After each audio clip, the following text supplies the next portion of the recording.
Ladies and gentlemen, welcome back to the Lost Sheep Podcast. My name is Cole Bissett, and Nazario is not joining us here today, so it's only me, and so I'd like to welcome you back to the Lost Sheep Podcast.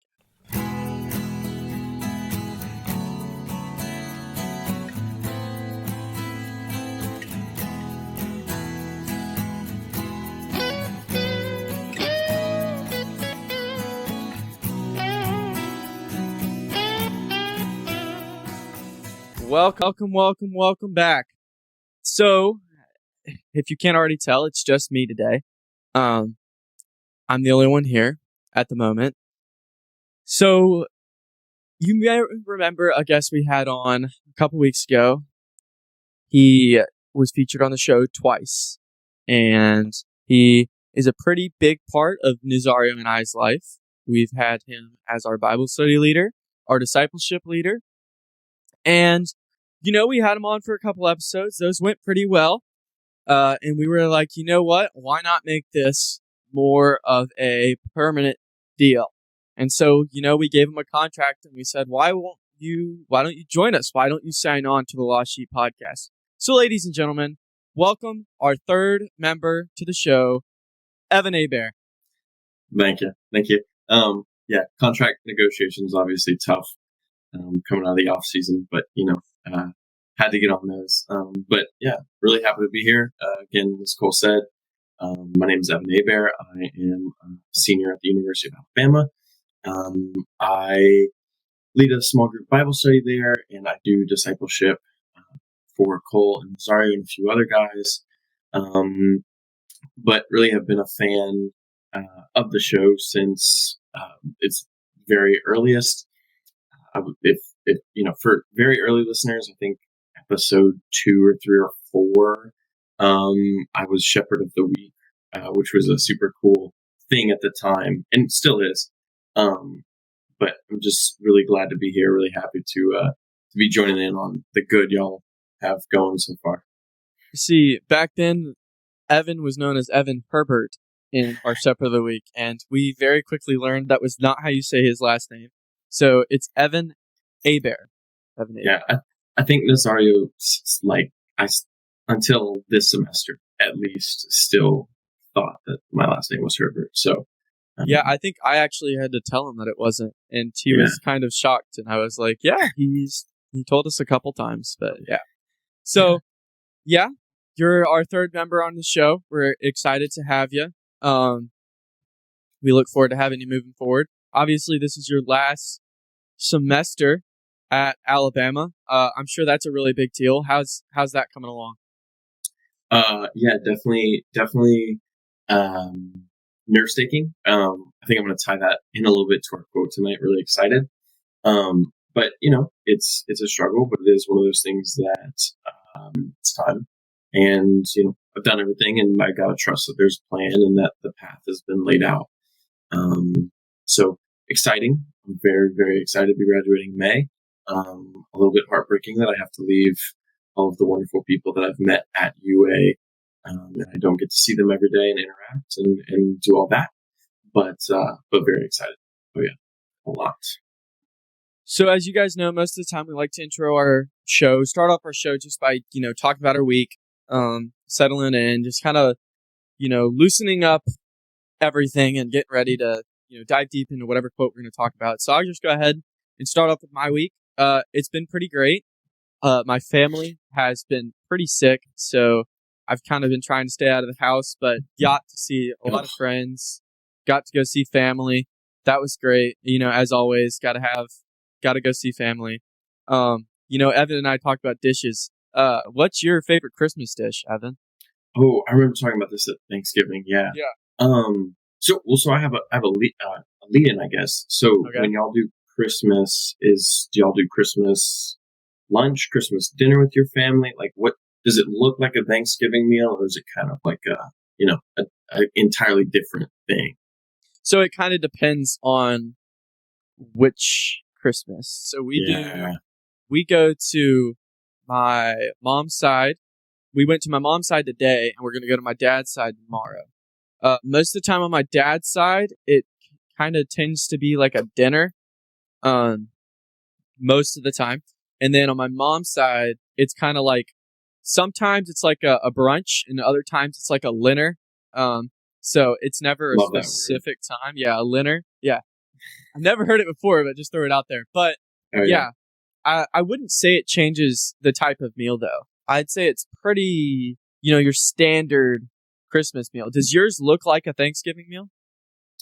I mean, in terms of proportion of food, yes, but not the dishes. So, like, I was gonna solidly go. Like, I feel like ham is a Christmas dish, like Yeah. very Christmassy, and turkey's very Thanksgiving-y. But ham is one of my favorite. Like, gotta be the go-to. Or always have to break out the pies at Christmas. Like chocolate icebox, coconut cream pie always makes an appearance. I feel like, and then I'm a big sucker for fruit pie, so apple and cherry and all that sort of stuff. I'm a sucker. So Yeah, see, we kind of do ham for both, so it's not like a big difference for me, but I definitely enjoy it more than turkey. I feel like the flavor is more vibrant, and it kind of just tastes better. mhm. That's just me. But we talked about pies, and our favorites. I think I said pumpkin. Was that right? I think it was pumpkin. I think that was right because somebody had a weird one, but I think you were pretty. It may have been Hughes, one of the guys that we chat with for reception and stuff. I think he had a weird one. Like I don't even remember. Yeah, probably. That sounds like it. Yeah, yeah. But yeah, how's your week been? Yeah, my week's been good. Getting back home, got a lot of just personal stuff to deal with, right? Doctor's appointments and this and that and whatever. But it's good to be back home, good to be resting. Finals turned out well. I hope that yours went well as well. I think we talked a little bit about that earlier this week. But yeah, finals went well. Semester ended out nicely. Sleeping, working, eating a lot of food. So, the life of a college student returning home for the end of the semester break. So it's been a joy to be back home. A lot of our family lives over in Louisiana, so me here in Texas won't see them until later on in the break, but I'm very excited and very much looking forward to getting over there and getting to spend some time with them. So how does time of the day work for you guys for, Christmas dinners? How does that work? It's a toss. That's why I avoided it. No, it depends on when we go to mass, right? I think a little bit, right? Since we're going to be over in Louisiana this year for a lot of our celebration, it's going to look odd. But I think usually what we do is like a midday mass, like a 1 or a 2 or something, and then or we'll go to the vigil, and then we'll do dinner or appetizers or something after, so that we can open presents or hang out with family. Or like if we go to the vigil, we'll open one present on the vigil night and hang out with family usually and stuff like that. Have a light meal after mass because the vigil's at 5 or 6 or whatever. But if we go on Christmas, 1, 2, 3, that whatever mass that is, and then a bigger meal after, usually with some sort of family. So yeah. Is vigil for you guys at midnight? I think there's 2. I think there's an early vigil, and then there's the midnight mass. Right. Yeah. What do y'all tend to lean on where you all go for that? Not midnight. I think like I wasn't really interested in doing the midnight mass until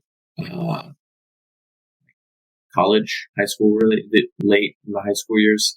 Which I think you're going to beat me out and probably going to say something crazy like, "Oh yeah, we go to midnight mass every year." I knew it.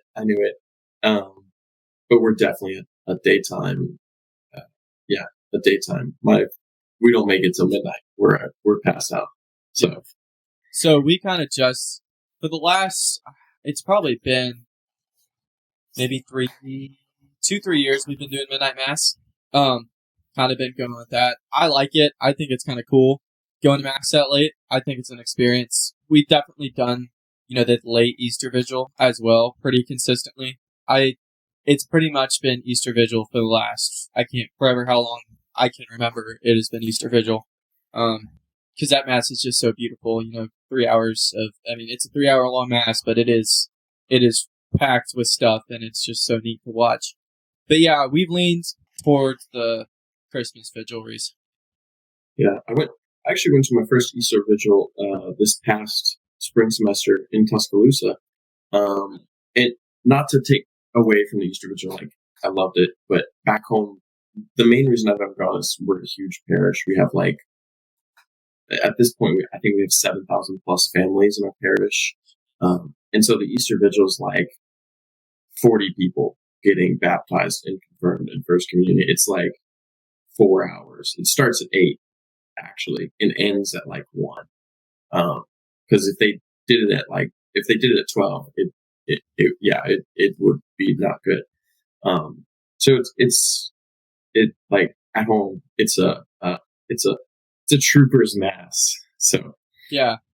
So the good thing, I guess not the good thing. I don't know if the good thing is the right word, but the place we go to isn't really a parish. So there's not really any baptisms going on there. So it's a little bit of a shorter vigil. So it's probably about a flat 3 hours most of the time. Yeah.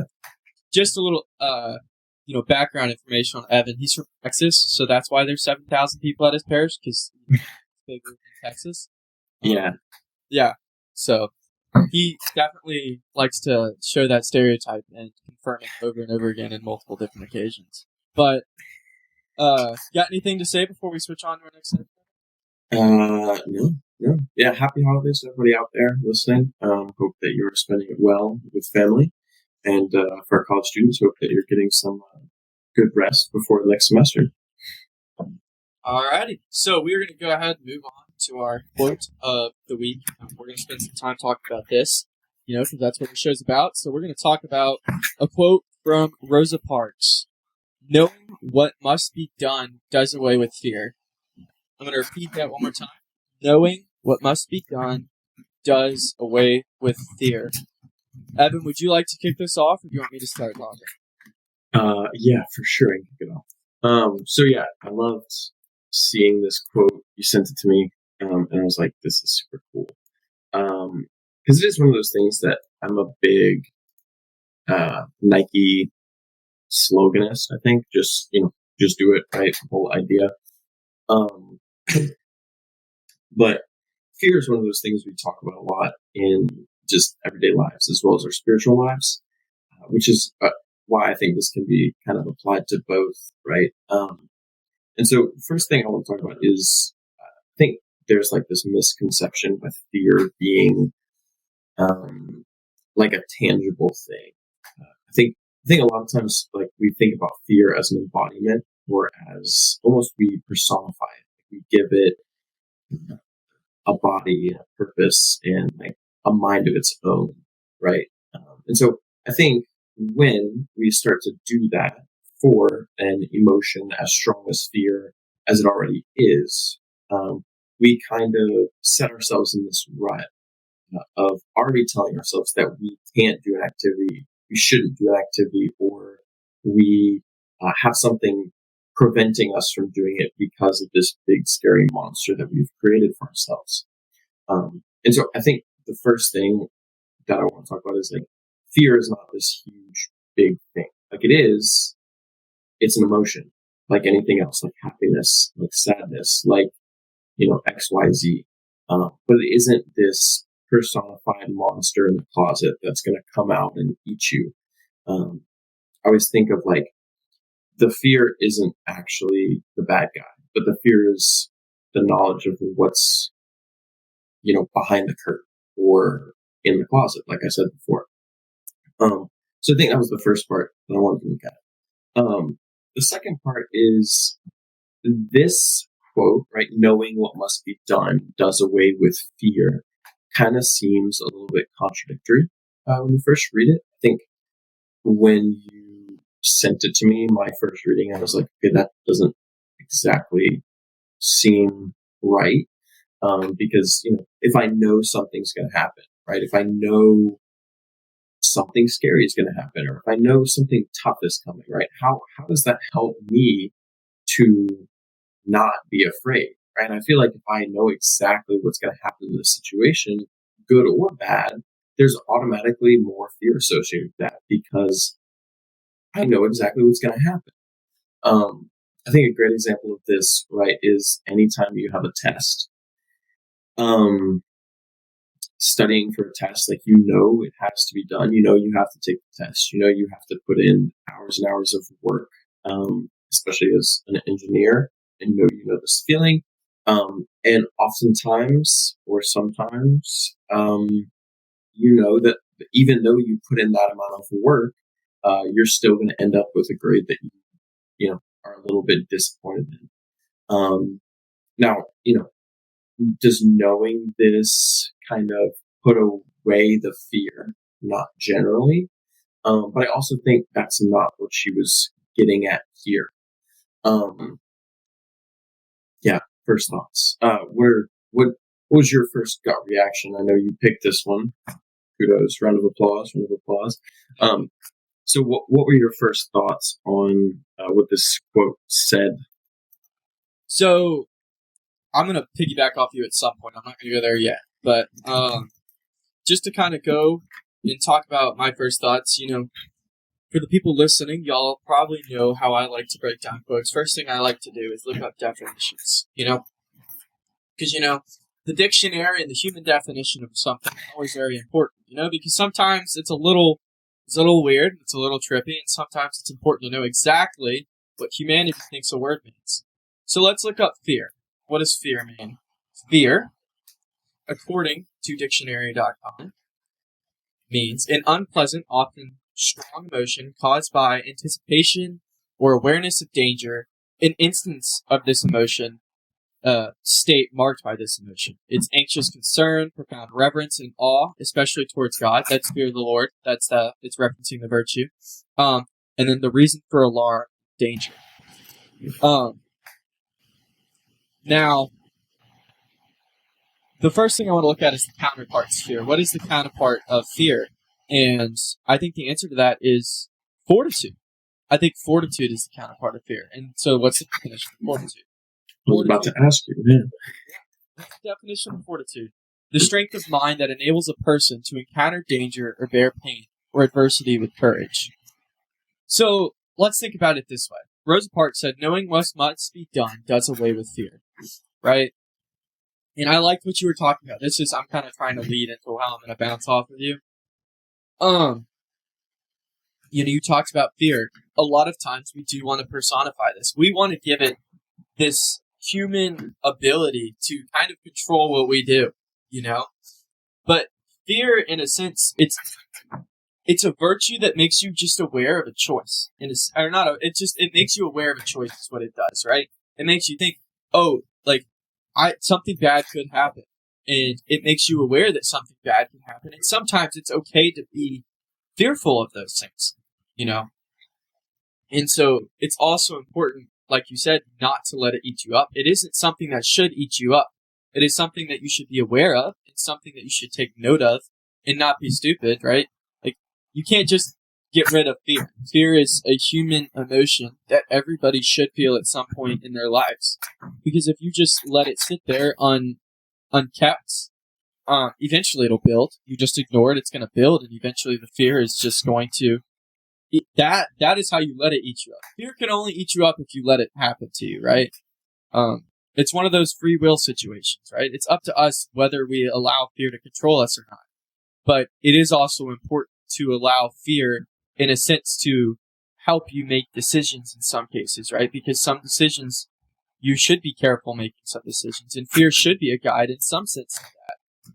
I think it's just being aware of how to do that. But yeah, knowing what must be done does away with fear. It's kind of hard to put a finger on exactly what she's saying, It seems like there's a little bit of mystery behind the quote because, like you said, it's contradictory, right? Because in the end, how do we know what must be done, right? And so I wrote down discernment on here. That's what I wrote down in my notes. And, it makes me think, right? How do you know what must be done? And the first thing I do is, right, for me, my answer would be, well, take your thoughts to God, right? And I think once you take your thoughts to God and you take a good bit of time, it may provide a little bit of clarity, and you may get to the point where you know exactly what to do, and that's going to help you with fear. But whether it helps you know exactly what to do, it's going to help you at least feel at peace with the decision you make and what you're going to do, right? And, I think peace can go a long way when it comes to fear. Anything to bounce off of that? Yeah, a big one I want to touch on. So I think this is like a buzzword, a hot word for us. And as soon as I say it, you're going to grin because I know it's something that we've discussed a million times before. But intentionality. So a lot of times we talk about intentionality in the faith terms of it, right? So specifically having to do with our actions or our words or anything we do in our common life. Intentionality is kind of this idea of, are we doing actions because of one motive? For example, are we, giving to the poor because we genuinely want to love and care for the poor? Or are we giving to the poor because it looks good to other people, because it gives us tax benefits, or because, it's kind of what we're supposed to do as humans? And neither of those have any drawbacks from the actual charity you're doing, but they do have drawbacks for, how you should look at yourself and what those actions are in the eyes of God, right? While charity is good, charity for the wrong reasons is probably a little less good to, Christ and to the sanctity of your soul than charity for ultimate and true and good reasons. So the reason I kind of bring up intentionality is, like you said, about fear. And the only way that you can really fall victim to it is if you let it eat you up. I think we associate really strong emotions with bad emotions. I think rarely do we think of happy emotions, that they can be just absolutely the strongest, right? So we like devastation or rage or despondency, right? All of these negative emotions that we think of and we're like, oh yeah, that's a really strong emotion. And so in society, we're so rarely shown really, really strong good emotions. And so, we see so many examples of people getting eaten up by fear, eaten up by anxiety, eaten up by anything, right? But it is, like you said, it's an action. It's a decision that they make, not to mitigate what that does to your body or your mind, right? Because it is a brutal battle when you're stuck in the midst of fear, when you're stuck in shame or anxiety or anything, right? It is such a big, strong emotion and strong, just like weight sitting on your chest that you do not feel like you're ever going to get that out. But you do, and you have to take those actions every day to actively say no to that emotion with intentionality, with the intention of getting better each day. That 1% difference from Monday to Tuesday, that 0.1% difference from Monday to Tuesday is all that matters. Because, devil hates to see a positive trend. And so as soon as we start saying yes, right, the first yes makes the second yes so much easier. And it's the same thing, making that decision to break up with fear, right? To break up with this kind of abusive relationship of fear, of anxiety, of distress. That first one makes the second decision to do the same thing so much easier.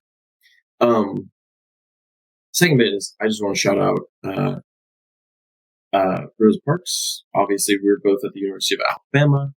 Very pivotal to our state, very pivotal to our nation as a whole. But I think we're going to get into a second part of this quote and kind of our deeper analysis of it, and I'll keep that till later. But just at a surface level, I think that she knew exactly what she was doing with this quote, and I want to discuss as we get deeper, dig a little bit, their shuffles. I want to discuss what I think she meant by this, and obviously apply it to what we know she did and how her actions showed what this quote means. But yeah, intentionality is a big part of how we live our lives as Christians, but it's also a big part of how you live your life as just a regular old good human. Choosing to do that every single day, choosing to not let fear knock you down or eat you up, as you're talking about. So I say, from where we're at this point right now, we switch over to our Shepherd of the Week. I've got one, and we're going to talk about it. And the reason I bring this certain person up and this individual is because I think it segues really well with our podcast and what we're talking about and what's going on currently in the world today. And so, with the before this, just for our listeners, because he's having a big talk about like the current state of the world and whatever. I have no idea who this is, so I have no clue who this is. This, if he brings up a political figure that you disagree with, it's on him. It's on him. But please have the stage, my friend. Yeah. So, I don't think this is a very controversial one, but good. I would hope not. We'd have a lot of big talks moving forward, but let's just shout out Saint Joseph. Oh, good. I think it's very I think it's very fitting in this time period. He is a man that is suddenly cast to be the father of Jesus on earth. I mean, isn't that the craziest thing ever? And he's literally saying your wife is also pregnant and you didn't do anything, but she is. And so now you're going to be in charge of this baby. And, he does freak out a little bit for him. He's a little scared. He's like, whoa, did Mary, did something happen? Like, what's happening here? This hasn't happened before. It's not like, it's defying a lot of things. So how? And he's like, and so, I'm tasked to raise this baby. I didn't, make this baby, but, yeah. And so you see his reaction in the Bible, and he does kind of freak out for a second. He's a little nervous, but in the end, we talk about intentionality. You just talked about intentionality. Joseph's like, okay, I'm going to be a father to a child. I'm going to raise this child, and I'm going to do it because I love Mary, and because I want to be a good husband to her and a good father to this child. And he moves forward with this, and he is nurturing and caring and walks them on this road to Jesus' manger in a stable, and asked like probably hundreds of people to stay in their house, and they said no, and he still had the perseverance and the fortitude to keep moving forward with that. So that's why I mentioned Saint Joseph. You got anything else to say on him, Evan? Oh yeah. So I'm just looking real fast.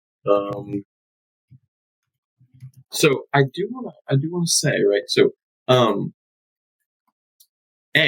right. I love Saint Joseph. Fantastic model. First thing I want to talk about before shouting him out, I love like the first 2 or 3 weeks of Advent, like Advent Sunday 1, Advent Sunday 2 to Advent Sunday 3. We get usually like 2 Marian holidays. We get some super based saints in the mix there. And then we get this awesome purple back to rose, back to purple. And the daily masses are always like, the readings are super hard. The responsorial psalm is always like super cool. Just going to mass in Advent is just a fantastic thing. Also, living from a place where there's so many people from Mexico and South and Central America. Our Lady of Guadalupe is a huge feast day. It's really cool to see what it means to the people around here, and the devotion that they have to her. And she's always been someone that I grew up with, not, of course, literally, but a figure that I grew up with, a version of Mary that I grew up with. And so that's just an awesome feast day. But yeah, Saint Joseph is gotta be top one guy of all time that doesn't also be named Jesus Christ. But I think it's just a testament to his manliness and his faith in Christ, that he's able to undertake this mission. thinking a lot about Alexio. I did a few years ago.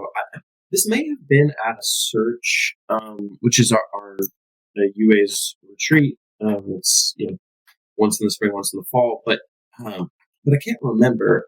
But it was basically, I'm thinking up because it may have been a men's retreat, but it was basically Alexio on like, okay, so put yourself in Joseph's shoes, right? So Mary, you have this beautiful young woman that you're betrothed to, you're engaged to, right? And she comes to you one day and she's like, I'm pregnant.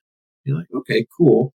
You sit on that for a couple weeks and you finally get to a decision. You're like, okay, so tradition and everything tells me, right, so I should do this. Like I should be able to stone her in the streets, right? I should be able to make this radical decision that society would be completely fine with. But instead of that, what I'm going to do is just kind of divorce her, say we're not getting married, and then I'll let her live her life, and whatever comes of that is fine.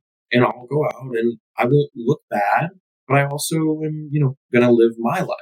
And then right after you discuss this in your head, an angel comes to you, which I'm sure explaining to your friends the morning you wake up, like explaining a weird dream to my parents after I wake up is already hard. But can you imagine like walking downstairs in the morning and being like, yeah, by the way, I had a dream about an angel where he told me to take my pregnant wife into my house and not be afraid and to get married anyway. Like that conversation the next day after I'm sure he'd been, through these couple weeks of absolutely emotional turmoil had to just be insane, right? And then, yeah, again, not only that, but he takes, so I just looked it up. That's what I was curious about. It's 150 kilometers, right? Whatever that is in miles from Nazareth to Bethlehem, right? So he goes Nazareth to Bethlehem. And then after that, right, he goes back home. Herod orders that all the 2-year-olds be killed, and God tells them to go to Egypt. So he probably goes another 300 miles walking both times on, whatever, maybe a donkey's back, but walking to a country that he doesn't speak the language. He doesn't have a job. He's a carpenter, so there's no pliable trade like, baking or anything. He can't just take all his tools and stuff, right?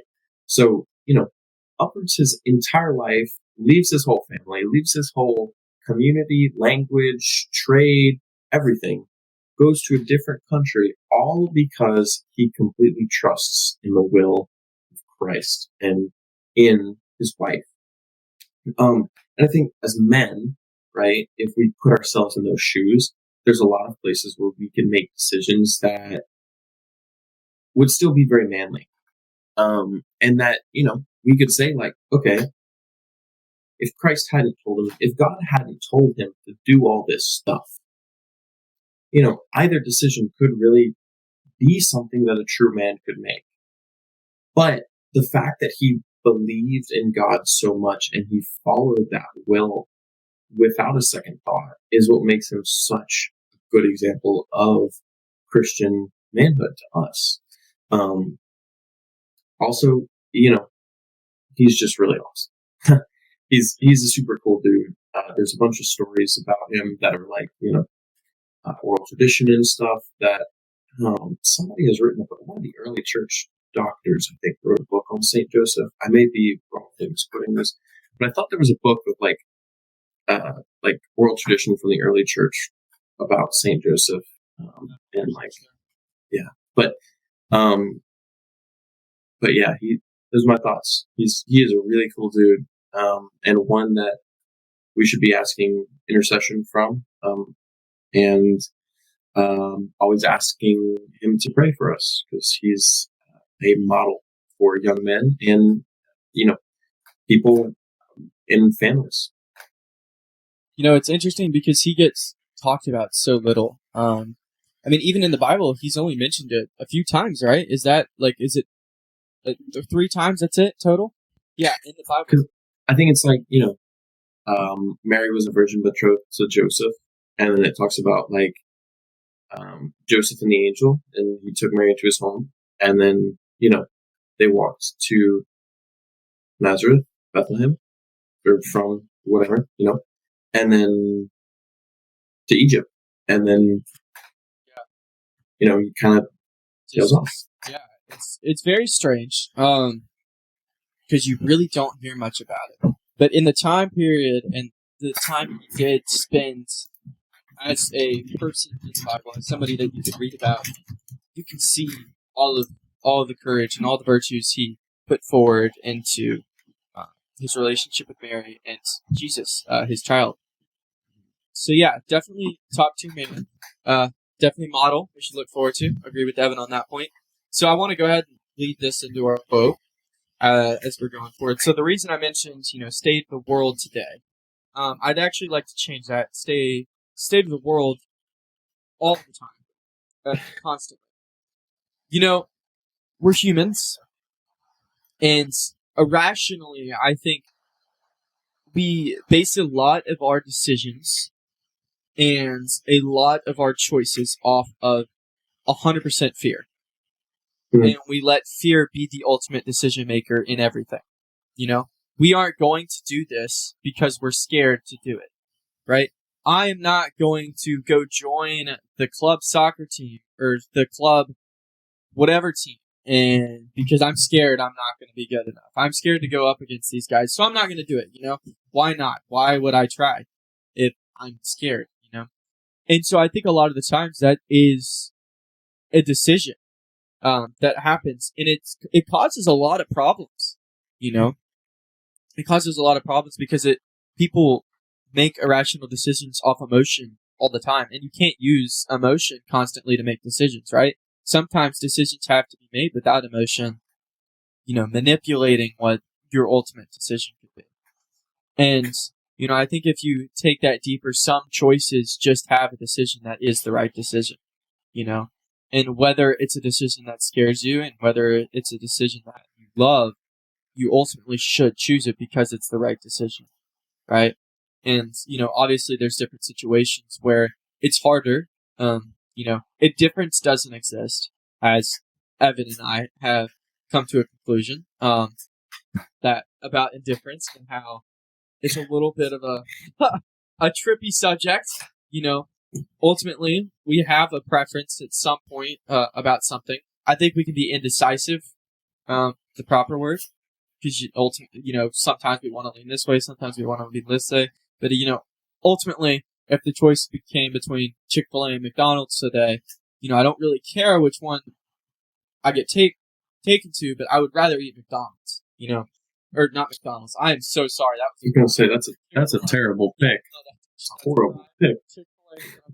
By the way, I got the peppermint milkshake yesterday. Is it good? Is it good? Okay. So in that, two things in that realm, right?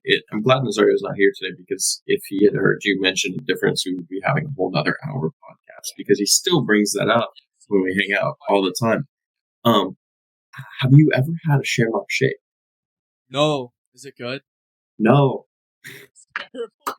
So yeah, freshman year, one of my buddies was like he's from Chicago, so he was really, and he's Irish, so he's really into St. Patty's Day. That sounds a little bit questionable coming out of me, but and so we tracked down like 4 different McDonald's, and like the first 3 we went to didn't have them. Then finally we got one. And we all started drinking. We're like, Loans, this is terrible, dude. This is actually bad. This is probably one of the worst things I've ever tasted. What's in it? Green.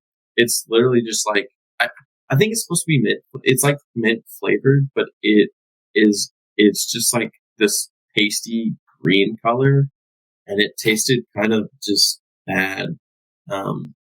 But yeah, Chick-fil-A seasonal milkshakes are definitely up there with top 10 list of fast food items of all time. Yeah. So continue. Apologies. No, you're good. But yeah, I think I did get to the point that I was trying to get to. Ultimately, some choices you have to make without fear as a basis. I think fear can be good when used in balance, when you're able to, use fear, but also, use bravery and courage and balance the two, and find the middle ground between them. But ultimately, some decisions you need to just go to fear and fight it head on. You need to just go you need to go right into it. But yeah, I think the hardest part about this quote is ultimately I don't know if we ever 100% know what we are going to do, and ultimately we make the decision in the end, what we should do. We know what we're going to do. We don't know what we should do 100%. I think there's always doubts and questions about every action we take each day. I am constantly questioning each action I'm doing before I take it because I want to make sure it's the right thing, and so I think a lot of times, sometimes maybe we don't think about it, but I don't think we 100% know what we should do every day, which is why I'm finding it a little hard to, grasp that first part of the quote. Knowing what must be done. Yeah, and I agree with you. I think until, and you can say you've made up your mind, right? But until you have done an action, you don't know what you're going to do. However, I do think I agree with your original point, right? Fear is something that we can't let make our decisions. And I think in addition to our personal fear, it also can't be fear of ridicule or the fear of the world. So, in relation to Rosa Parks, right, in discussing this in relation to bus boycotts and her refusing to give up her seat, like, I'm sure that day she didn't wake up and go like, and I don't know the entire story. Maybe she did, but I just didn't wake up and go, okay, today I'm going to sit on the front of the bus, and when somebody asks me to move, I'm going to say no, and I'm going to be arrested. And again, maybe that's exactly what she thought was going to happen, but she didn't know what she was going to do. She did not know that she was going to stay seated in that seat until she did that action. But she knew what had to be done in order to affect change where she was, and in order to not live that day to be ruled by fear. So going back to my original metaphor of taking a test, right? So even though we're afraid of going into that test and absolutely bombing it, right? That doesn't rule our decision, because if it did, we wouldn't even show up to take that test, right? No, we know what must be done. We must study and we must go and take that test, right? Applying that test to be anything in your life. But we show up and we do it because we know that that's what we have to do in order to not be ruled by fear. And so while this doesn't eliminate the feeling, it does away with it because it's not something that is ruling our lives anymore. I'm still afraid. I'm still afraid of bungee jumping, right? And maybe that does rule my life a little bit because I've never been bungee jumping and I don't think I want to go. But as soon as I make that decision that, okay, I'm going bungee jumping, that fear no longer rules my life, no longer has any hold over me. Now, am I still afraid of dying? Sure. Am I still afraid of whiplash or something? Sure, absolutely. But I'm not letting that fear have its active control over my life and the decisions that I make. And so I think in reference to what she did and the actions that she took, this is how kind of she wants this quote to be portrayed as. Again, if we parlay this into our lives, we can kind of talk about, especially as Christian men, talking about St. Joseph, there's 1,000 decisions that we can make that are anti-societal in the descriptions of what our society believes for us, and the decisions we should make that society expects of us are completely different than what we are expected to do by the church, right? And so knowing that I must, live my life as a man of faith, knowing that I must live my life as an example, right? As a teacher and as a role model, is it scary? Yes. But choosing to make that decision every day, that fear does not rule my life. It can't rule my life. If it does, then I don't know what I'm actually supposed to be doing because I don't think it's the right decision. And that's what it comes down to at the end of the day. If we let fear rule our lives, if we let fear make our decisions for us, then we're not completely enamored. We're not completely convinced that the decision we're making is correct. We are not knowing. We are not sure that that is actually the decision that we're supposed to take. And it's a lot of societal pressure that we're put under as not to exclude women. Of course, you're wonderful, and I love you, and they're fantastic. But there's a lot of societal pressure that we're put under as young men that the church tells us not to subscribe to.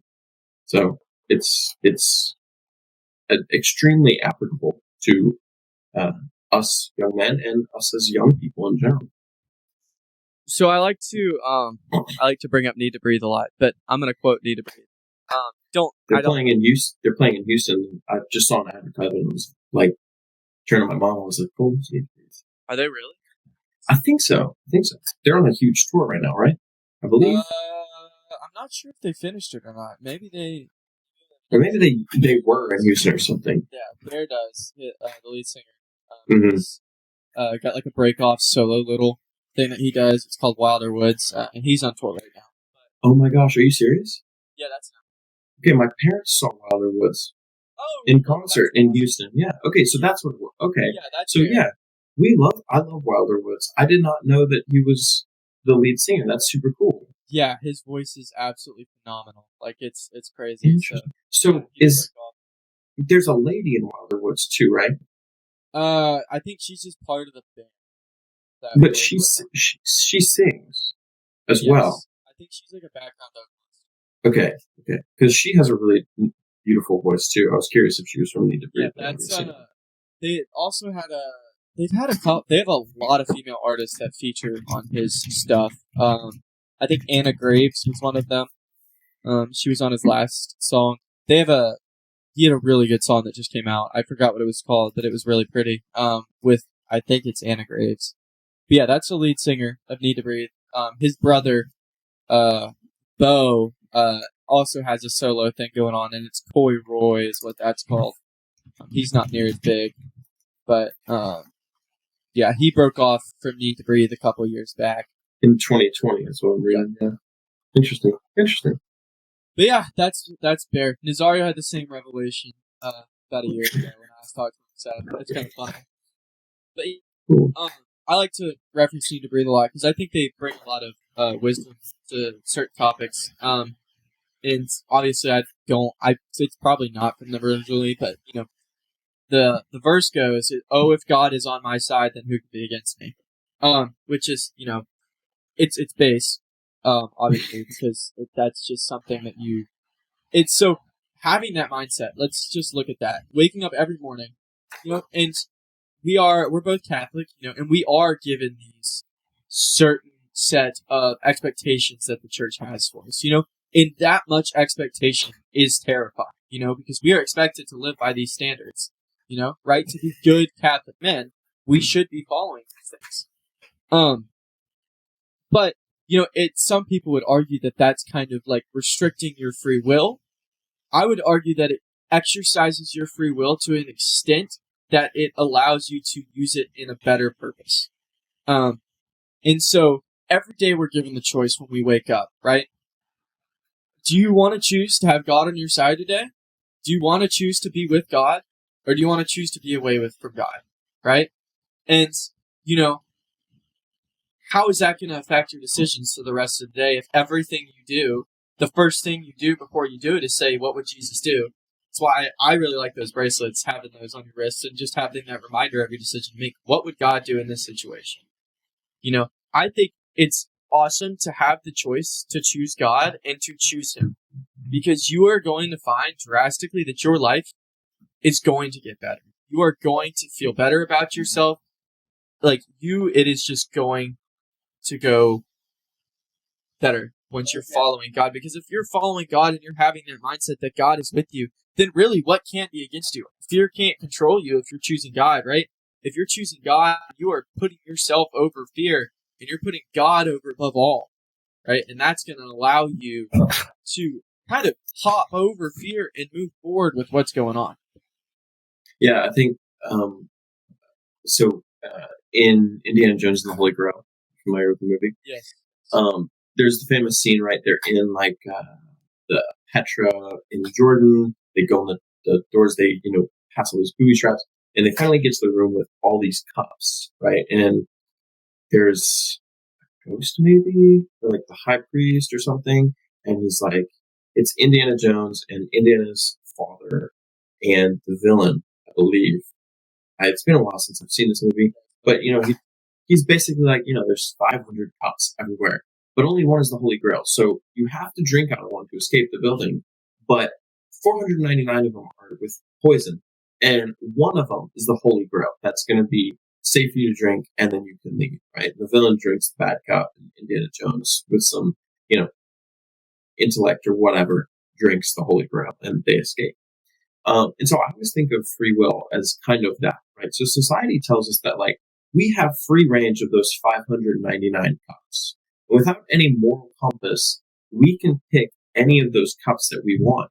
Now, only one of those decisions is the correct decision, and 499 of those cups are going to kill us in terrible, horrible, brain melting out the ears ways, right? But the rules that the church, and ergo God, gives us, right, in this moral compass that the church, ergo God, gives us, are not rules designed to be bad for us. They're rules designed to be good for us, right? And I think at the end of the movie, like, the Holy Grail is this really nondescript, like, just regular tin cup. And so, if God gave us these sets of rules, right, that there's 10 rules, and so the first rule eliminates 250 cups, and the second rule eliminates another 125, right? And by the 10th rule, there's only one cup left, right? At the end of the day, trusting our faith and trusting that the rules and the ideas and that the moral law that He's given us is true is not an inhibition of our choice, but rather a more informed decision that we can make, that at the end of the day, that those 10 rules are going to lead us to drink the Holy Grail. And if that we trust in Him and we trust that He is going to have what's best for us, He's letting us make the decision. He's allowing us to pick and allowing us to choose, right? At any point, we could choose to drink one of the other 499 cups, die in brutally painful, brain melting out the ears way. But His rules are going to lead us down a good path. And if we follow them, we're going to get the Holy Grail. And we're going to have, in this instance, escape from Petra with our Father and live happily ever after, and be Harrison Ford, which seems like an awesome life. But, I always love that conversation of, like, this idea of Catholic free will is just got a rule because it's just stupid, right? And how can you have free will with all these rules and stuff? And I always think that's a very linear way of thinking about it. And it's helped me a lot with understanding what it means from our Catholic perspective. I love your point, though. Yeah. Yeah, I think that's a really good way of putting it. Thinking about that scene, that actually makes so much sense. I need to watch that movie now. That makes me want to watch it. That whole trilogy, or not trilogy, just the whole series. Whole series, yeah. I just watched Raiders of the Lost Ark for the first time in years, and I had forgotten all about, like, when they're in the desert and, like, they have the tank and whatever, and, like, it's such a cool scene, and it's just very nostalgic and very cool, old fashioned practical effects and all this stuff. It's just a fantastic movie. Well, alrighty, we are at the 55-minute mark, getting close to the end of the episode, so I think I'm going to wrap it up. Evan, any final thoughts before I close? Yeah, I'd just take a deeper look at what we talked about today. I would encourage everybody to think about the intentionality of their actions. I'm sure you're going to say the same thing, but don't let your emotions, especially fear, anxiety, ruin your life. I know it's kind of cliche, but as we approach this new year, it's a great time to just start things fresh. If there's an action that you're anxious about or you're fearful of taking, do it.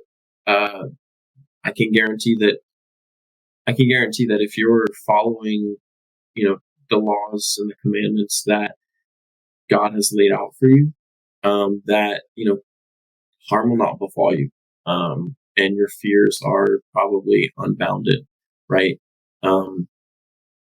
Yeah, just go out and get it. And, have a wonderful, wonderful Christmas, obviously.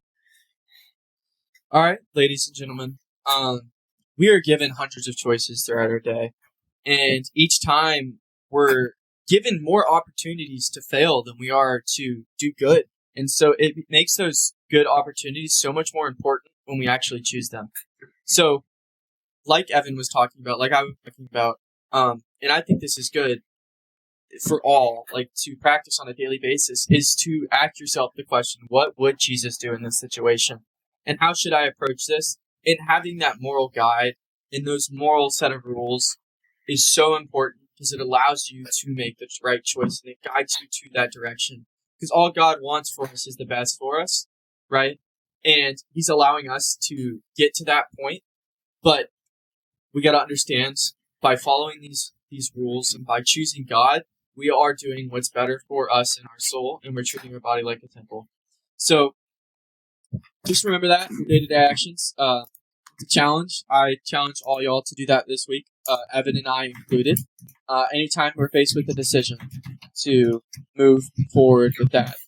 So, Evan's got one more thing to say real quick before I close. Do you want to do a quick prayer challenge? Sure. What is Triple P? Oh, yeah. That's a good one. Forgot about that. We can just we can restart, or we can start in the new year back to Nazario. But I think that's really I'm very inspired by that. Golly, now that I suggested it, I gotta do something. Okay, so actually I do have a challenge. So my challenge for this week, this next 2 weeks, I'll say, 8 days after Christmas, novena. Okay. Let's do it. I guess that's 9 days after Christmas. Yeah. There's I'm pretty sure there's USCCB releases like a Christmas novena. I can look at that. But I'm sure I can send that to you. I can send that to Rosario. And then we can share that on the Instagram as well. Maybe. Yeah, I'll attach in the description for you guys once I get it from Evan. Yeah. And of course, post it on our next reel or whatever comes out. Yeah, it wouldn't start until the 25th or whatever, so I'm sure that it'll be out before. Yeah. So. All right, well, that will be our Triple P. We'll be doing a novena, so just keep up with that. Stay updated on the description of this video is probably where it's going to be. It'll also be on Instagram under the post announcement for this episode for those interested in participating. Real quick, just going to plug. Again, we have our shirts on sale. Go to the Instagram page, the Lost Sheep Podcast, and click the links under our bio. It's right there. It'll say merch. Click it. It's about $22. It's not crazy.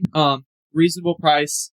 I just got mine in a couple days ago, and it's great. I love it. They're 100% cloth.